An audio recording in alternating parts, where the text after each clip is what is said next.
Welcome back. Dead drop గంజాయి కేసులో కీలకమైన అంశాలు వెలుగులోకి వస్తున్నాయి. పోలీసులకు ఇన్ఫార్మర్లుగా ఉంటూ బొల్లా బ్రదర్స్ గంజాయి దందాకు తెరలేపారు. క్యాటరింగ్ బాయ్స్ ను సరఫరా చేసే ముసుగులో గంజాయి దందా చేసినట్లు పోలీసులు గుర్తించారు.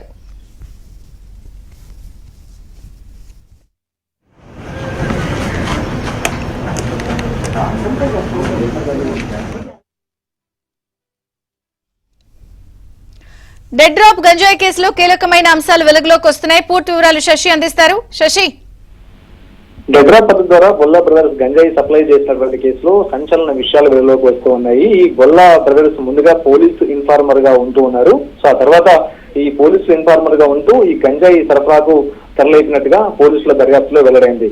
క్యాటరింగ్ బాయ్స్ ను సరఫరా చేసేటటువంటి ముసుగులో గంజాయి దందా చేస్తున్నట్టుగా ఇప్పటికే ఈగల్ పోలీసులు గుర్తించడం జరిగింది.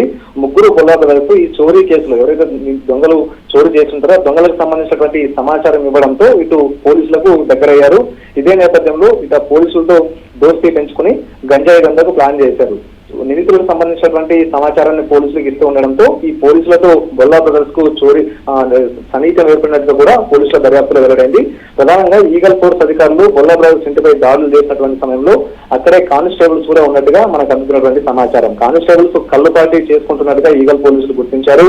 దీంతో కానిస్టేబుల్స్ ను అక్కడే ఈగల్ పోలీసులు మందలించి అక్కడి నుంచి పంపించారు. ప్రధానంగా ఇప్పటి వరకు ఎంత మొత్తంలో గంజాయిని సప్లై చేశారంటూ ఈగల్ పోలీసులు ఆరా తీసినటువంటి సందర్భంలో రోజుకు 25 సార్లు డెడ్ డ్రాప్ పద్ధతిలో ఈ గంజాయిని సప్లై చేస్తున్నట్టుగా పోలీసుల దర్యాప్తులో వెల్లడైంది. 25 సార్లు ప్రతిసారి కూడా అవతల వ్యక్తులు ఇచ్చేటటువంటి ఆర్డర్లను బట్టి వీరంతా కూడా గంజాయిని సప్లై చేశారు.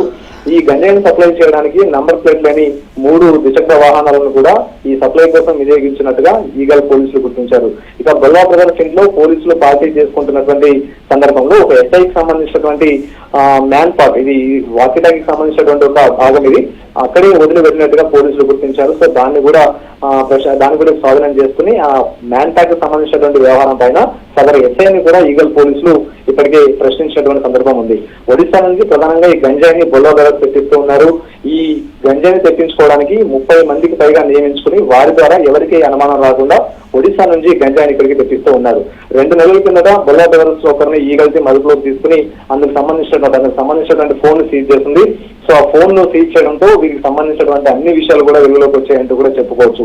ఈ పోలీసులకు సంబంధించినటువంటి చర్యలను అడ్డుకోవడానికి ఇప్పటికే ఈగల్ పోలీసులు వీరిని అరెస్ట్ చేశారు కాబట్టి కోర్టులో రిట్ పిటిషన్ కూడా ఇప్పటికే బొల్లా బ్రదర్స్ దాఖలు చేసినట్టుగా తెలుస్తోంది. 2023 నుంచి ఈ మొత్తం ఈ వ్యవహారాన్ని నడుస్తున్నట్టుగా తెలుస్తుంది. ఇప్పటి వరకు 203 కస్టమర్లకు డెడ్ డ్రాప్ పద్ధతి ద్వారా గంజాయిని సప్లై చేస్తున్నట్టుగా ఈగల్ పోలీసుల దర్యాప్తులో వెల్లడైంది. గంజాయి అమ్మకం ద్వారా వచ్చినటువంటి ఈ డబ్బునంతటినీ కూడా బొల్లా బ్రదర్స్ అమ్మాయిల మీద పెట్టుబడి పెట్టినట్టుగా ప్రధానంగా గుర్తించారు పోలీసులు. బొల్లా కిరణ్ అనే వ్యక్తి ఈ మొత్తం అమ్మాయిల మీద డబ్బులు పెట్టినట్టుగా ప్రధానంగా గుర్తించారు. వరంగల్ నుండి ఆ తర్వాత మారుమూల ప్రాంతాల నుంచి అమ్మాయిలను హైదరాబాద్ కు కిరణ్ తీసుకొచ్చేవాడు. మైనర్ గా ఉన్న అమ్మాయిలను హైదరాబాద్ కు తీసుకుని వచ్చి లైంగిక దాడులకు పాల్పడినట్టుగా ఈగల్ పోలీసులు గుర్తించారు. ప్రధానంగా ఈ బొల్లా కిరణ్ మీదే ఇప్పటికే లైంగిక దాడులకు సంబంధించినటువంటి ఆరోపణలు వస్తూ ఉన్నాయి.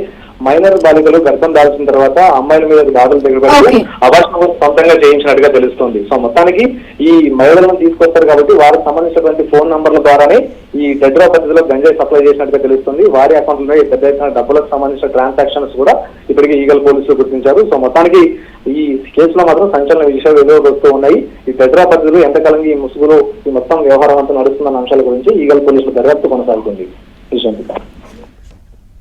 Okay Shashi, thank you.